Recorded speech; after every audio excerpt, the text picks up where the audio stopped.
Modalnya dulu disiapkan, baru dicari metodenya. Ada orang yang nyaman dengan metode tanpa menggunakan stop loss. Itu haknya mereka, karena mereka punya suatu metode tertentu. Ada lagi yang mati-matian ngomong gitu ya, harus menggunakan stop loss dan segala macamnya gitu. Ya silakan aja, yang penting Anda survive gitu loh. Yang penting Anda nyaman gitu.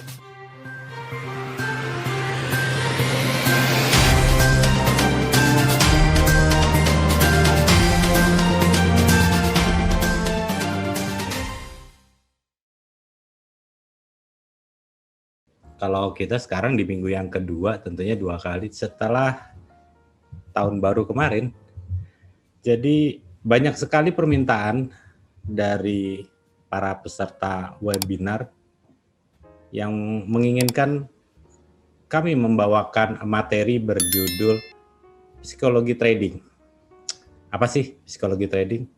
Banyak dari rekan-rekan tentunya mengatakan bahwa suatu kebiasaan yang sulit dihilangkan, baik itu trauma atau apapun itu, yang menyebabkan kadang-kadang kita punya untung sedikit-sedikit tapi loss-nya banyak banget. Baik, Bapak dan Ibu, apabila ada pertanyaan silakan langsung saja di chat, langsung saja sebelum Bapak dan Ibu lupa nantinya. Sebelumnya terima kasih ada Pak Iskandar dari Medan, lalu juga ada Pak Joko Pitoyo dari Pekanbaru, ada Pak Miskam dari Sidoarjo. Baik, ada juga tadi ada Pak Made, Pak Nyoman, itu pasti dari Bali, nggak mungkin dari Medan kan? Kesempatan ini saya ingin bercerita sedikit, soalnya kalau kita berbicara masalah materi kayaknya berat gitu ya. Yuk kita coba, saya ingin bercerita sedikit masalah yang gampang saja tentunya. Jadi nggak tahu di negara mana, antah berantah gitu, ada sekumpulan serigala yang karena mungkin habitatnya sudah dikuasai oleh manusia sehingga dia turun ke perkampungan, ke pedesaan untuk memangsa ternak dari orang-orang yang ada di desa tersebut. Tentunya mereka hanya ingin makan, dan karena sudah di hutan sudah sulit, rantai makanannya sudah mulai habis, sehingga mereka turun ke desa. Tentunya ini sangat mengganggu penduduk desa. Dan cerita yang lain, di sebuah desa yang lain, ada seorang pemburu yang sedang mendidik putrinya untuk belajar berburu dan belajar menembak. Karena adanya keluhan dari perkampungan sebelah, sehingga pemburu ini diundang untuk melakukan suatu pembicaraan. Bagaimana caranya agar serigala ini tidak mengganggu ternak-ternak mereka di desa. Dengan cara tentunya mereka membuat suatu perjanjian. Nah, perjanjian ini dibuat dengan imbal hasil tentunya. Dibuatlah suatu strategi, dibuatlah suatu perencanaan antara pemburu ini dengan kepala desa. Dari sana mulai ada suatu strategi atau suatu perencanaan di mana mereka akan memberikan suatu umpan, menaruh kuda ya di suatu lapangan gitu ya, di dekat hutan. Tujuannya untuk memancing serigala ini keluar dan bisa ditembak oleh pemburu. Setelah semuanya disepakati dan di hari yang ditentukan, maka umpan ini ditaruh di suatu tempat dan ujungnya adalah mereka menunggu bagaimana nasib si kuda atau nasib serigala yang akan mati pada hari yang ditentukan. Bapak dan Ibu, akhirnya tidak lama kemudian setelah menunggu sekian lama, akhirnya serigala ini keluar dari hutan dan mulai mendekati umpan. Si anak yang dididik untuk menembak oleh si ayah mulai diberikan suatu petunjuk-petunjuk untuk menahan tembakan, jangan sampai dia menembakkan pelurunya dan serigala belum terlalu dekat dengan umpan. Hawa yang dingin, semua sepertinya terdiam dan terfokus kepada serigala yang akan ditembak, membuat si anak ini gemetar dalam memegang senapannya. Di dalam hatinya hanya bilang sekarang atau nanti, sekarang atau nanti. Si ayah mengatakan tunggu, tunggu, dan tunggu. Apa yang terjadi? Yang terjadi adalah anak ini tidak mempunyai suatu mental yang kuat. Dan akhirnya peluru itu ditembakkan dan tidak mengenai serigala. Apa yang terjadi? Yang terjadi adalah umpannya dimakan oleh serigala dan kuda itu mati dan serigala itu pergi. Bapak dan Ibu, kita bisa lihat dari cerita ini yang panjang, kira-kira Bapak dan Ibu bisa nggak mengambil suatu kesimpulan dari cerita yang barusan kita dengar? Kita melihat bahwa inilah yang sebenarnya sering terjadi. Pada saat kita ingin masuk ke market, kita sudah membuat suatu trading plan, perencanaan, strategi, dan segala macamnya. Ternyata saat eksekusi kita melanggar semuanya.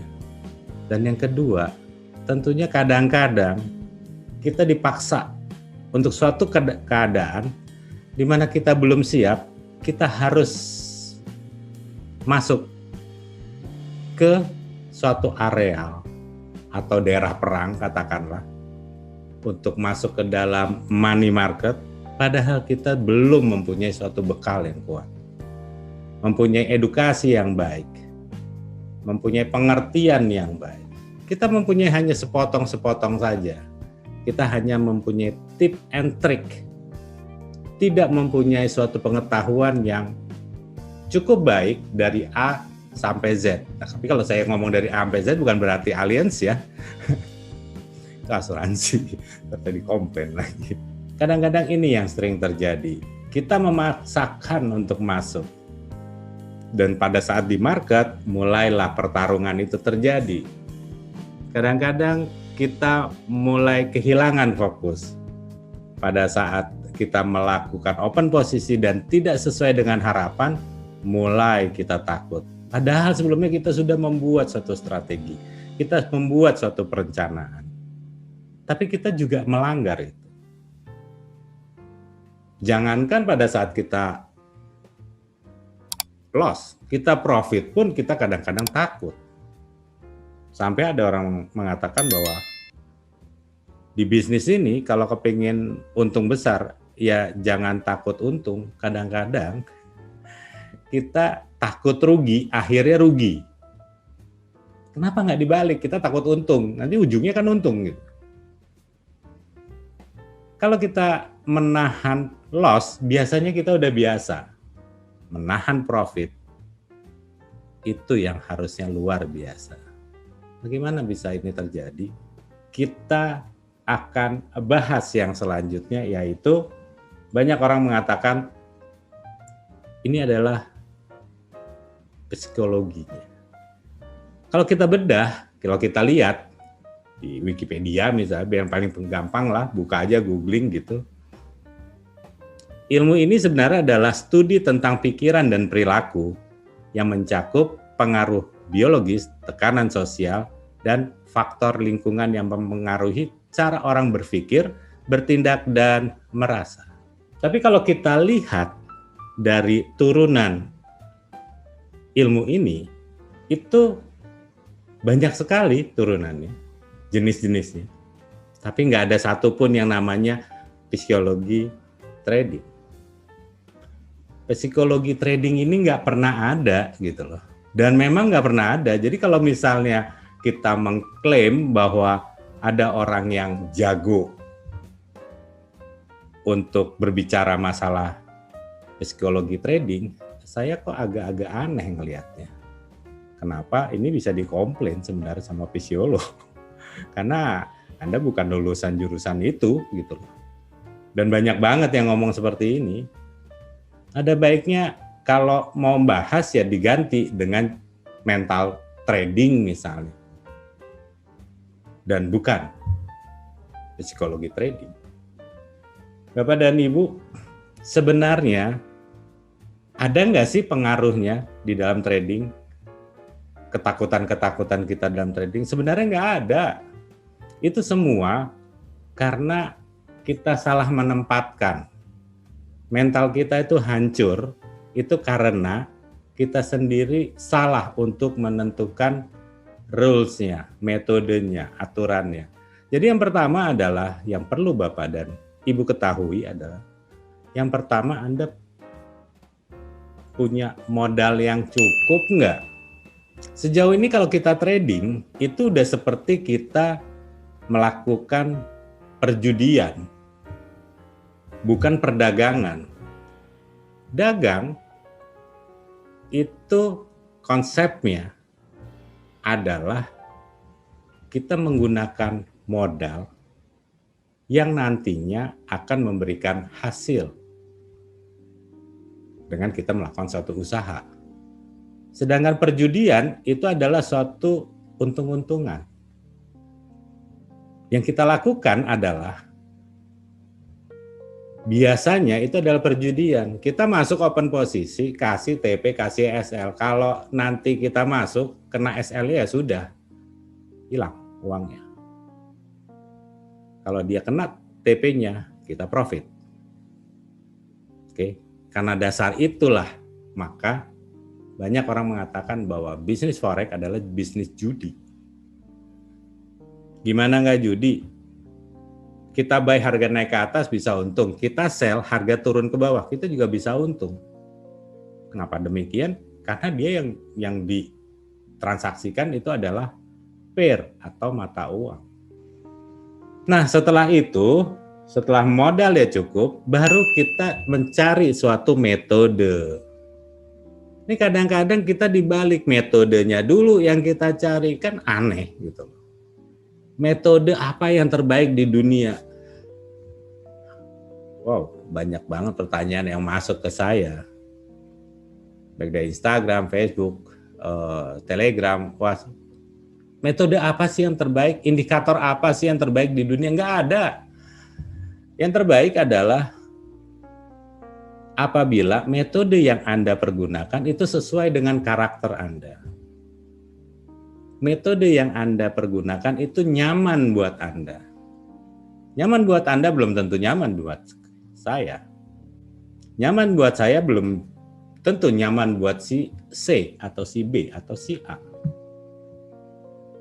Bapak dan Ibu, metode itu dicari setelah uangnya. Sama seperti pada saat kita memilih bisnis setelah kita tahu berapa modal yang akan kita siapkan di dalam suatu bisnis. Karena kita sudah tahu bisnis laundry akan berbeda modalnya dengan bisnis membuat tambang batu bara.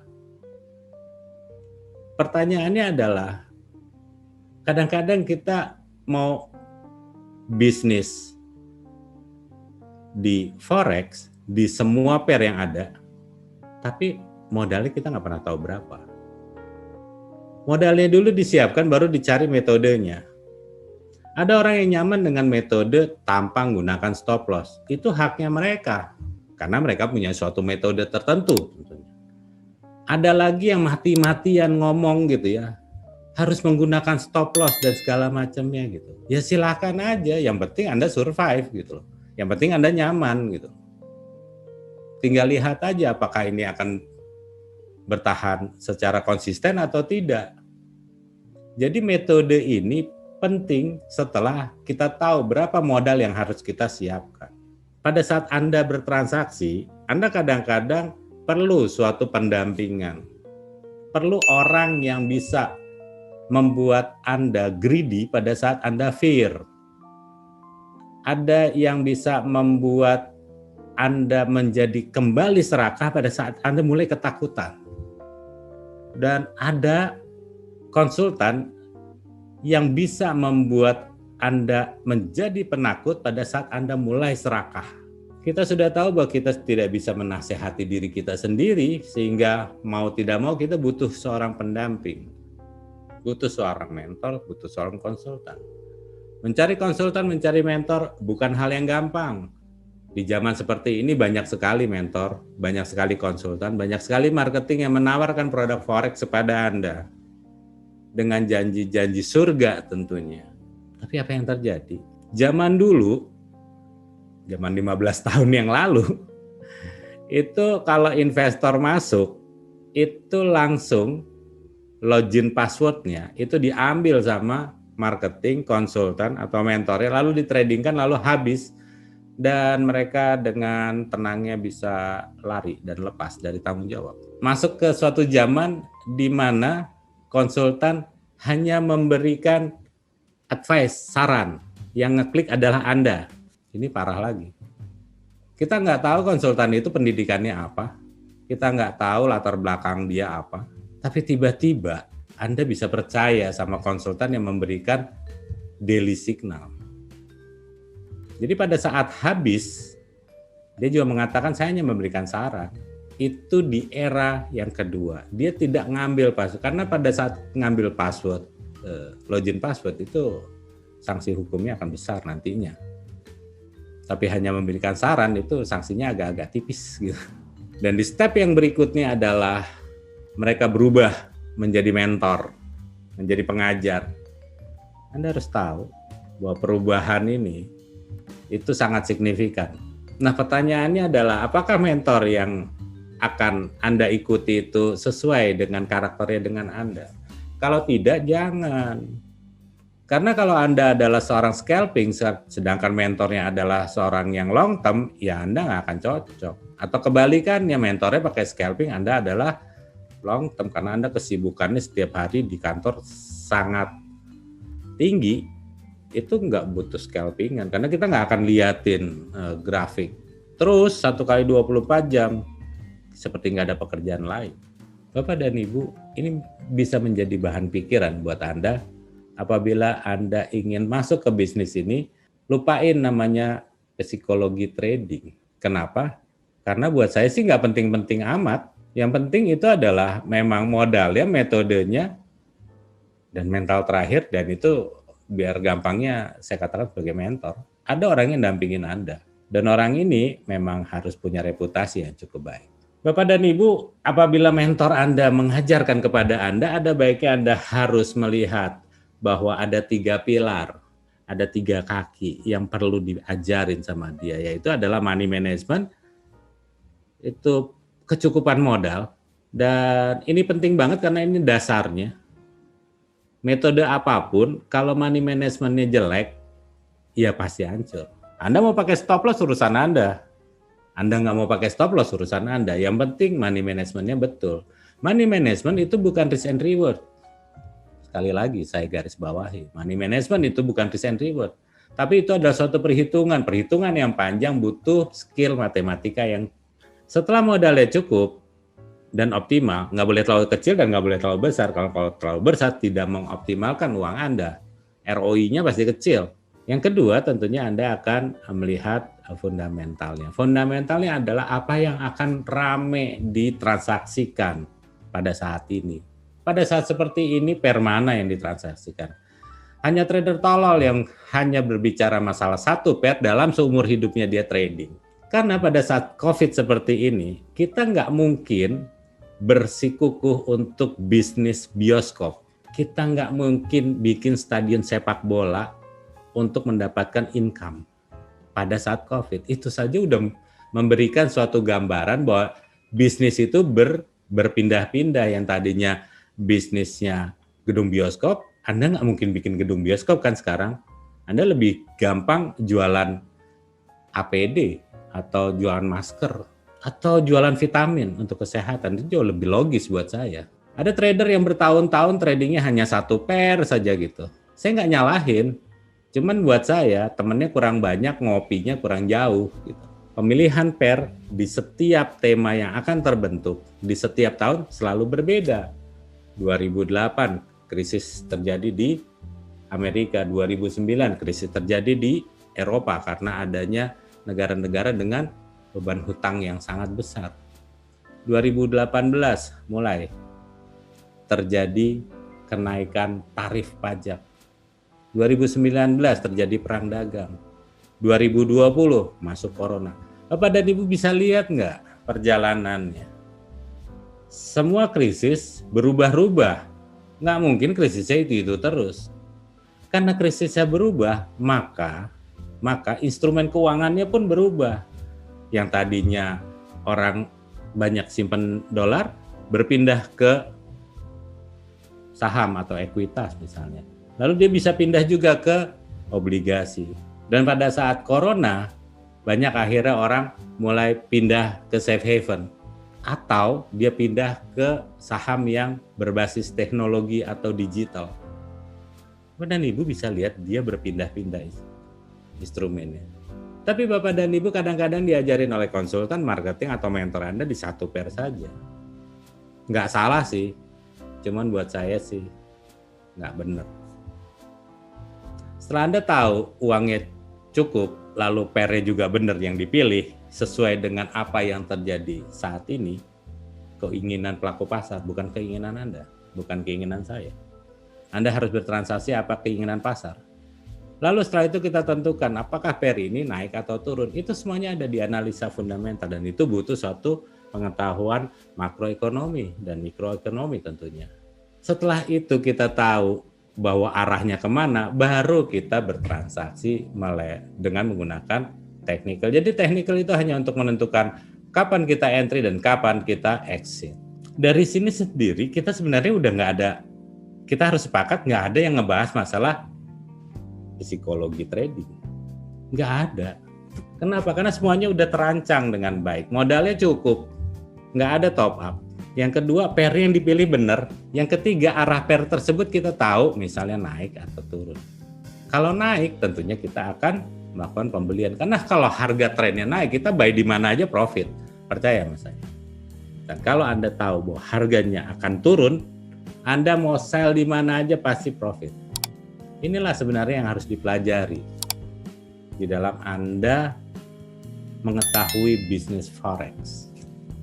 Inilah member-member kami dari seluruh Indonesia. Ada yang private, ada yang rame-rame dan segala macamnya. Dan yang terbanyak tentunya ada di Gersik, lebih dari 40 orang. Adakan suatu pelatihan dan tentunya dengan protokol kesehatan yang sangat ketat banget pada saat itu. Kita bisa lihat dari mereka yang belum bisa, kita akan ajarkan terus sampai mereka bisa. Pelatihan bedanya dengan seminar. Seminar hanya menyampaikan kisi-kisi. Nggak ada yang namanya, ingat ya Bapak dan Ibu saya kasih tahu, nggak ada yang namanya dilatih. Kadang-kadang yang namanya seminar itu yang dengerin curhatnya mentor, mendengarkan pengalaman hebat atau goibnya si pembicara, itu sih nggak perlu, lihat aja di YouTube gitu. Pelatihan adalah diberikan suatu materi, lalu Anda 1 jam berikutnya Anda berlatih. 1 jam diberi materi, 1 jam lagi Anda berlatih. Materinya adalah harus meliputi money management, selesai langsung tes latihan, masukin lagi fundamental 1 jam, tes lagi 1 jam, apakah Anda sudah mengerti. Dan yang terakhir adalah untuk technical, tapi technical Anda udah jago-jago, biasanya cuma ngasih 15 menit dan silakan tes lagi. Keesokan harinya Anda harus sudah bisa membuat daily signal sendiri. Dan yang terbaik tentunya kami akan publish. Ini adalah website saya, rezafile.com, yang sudah lama banget saya nggak pernah nulis lagi karena sibuk. Bapak dan Ibu, webinar ini tentunya direkam dan Anda bisa lihat semuanya di Imperium Strategi TV di YouTube. Anda bisa lihat apapun yang Anda inginkan. Semua ada tentang masalah edukasi. Apa itu analisa fundamental? Itu juga ada. Lalu apakah perlu stop loss? Itu juga ada. Semuanya Anda bisa lihat. Dan buat yang pertama kali baru kenal Forex, apa itu Forex? Itu juga sudah ada di playlist yang namanya Forex Step by Step. Demikian Bapak dan Ibu, terima kasih banyak. Dan mohon maaf apabila ada kata-kata saya yang kurang berkenan. yang kira-kira menyinggung Bapak dan Ibu, sebenarnya itu bukan ditujukan untuk Bapak dan Ibu, itu ditujukan kepada saya sendiri, karena paling sulit adalah menasihati diri sendiri. Untuk itu caranya yang terbaik adalah dia mengucapkannya supaya dia tidak melanggar kembali. Bapak dan Ibu, terima kasih banyak. Kita akan bertemu lagi di minggu depan di waktu dan hari yang sama. Selamat sore dan selamat beraktivitas.